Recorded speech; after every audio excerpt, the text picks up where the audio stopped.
আজ তোমাদের সঙ্গে এমন একটা জায়গার রিভিউ শেয়ার করব যেটা কিনা অলরেডি আগে থেকে ফেমাস অ্যান্ড আমরা চলে গেছিলাম সেই রিভিউগুলো সত্যি কিনা জানতে।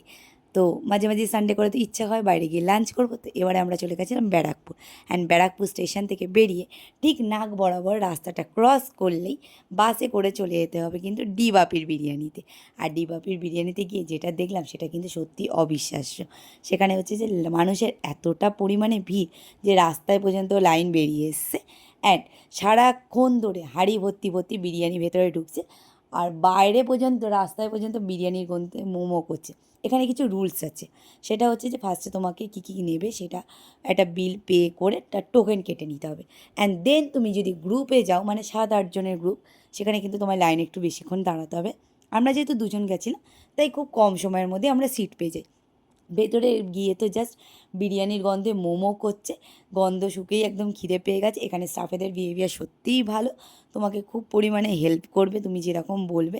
আমরা নিয়ে নিয়েছিলাম কিছু স্পেশাল মাটন বিরিয়ানি, সঙ্গে চিকেন চাপ, আর এক্সট্রা এদের ফ্রিতে যেটা দেয় সেটা হচ্ছে যে স্যালাড, যেটা কিনা সত্যিই দারুণ।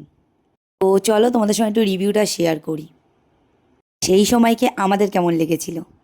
আমরা এখন দুর্গাপিতে এসেছি, আবার পেয়ে গেছে মাটনের সাইজটা সিরিয়াসলি বড়, একদম এই সাইজের বড় মাটন, আলু, আর এখানে আমরা নিয়ে নিয়েছি চিকেন চাপ। এটা নিয়ে আমি ফার্স্টে প্লেটটা পেয়েই খাওয়া শুরু করে দিয়েছি, আর খেতে অপূর্ব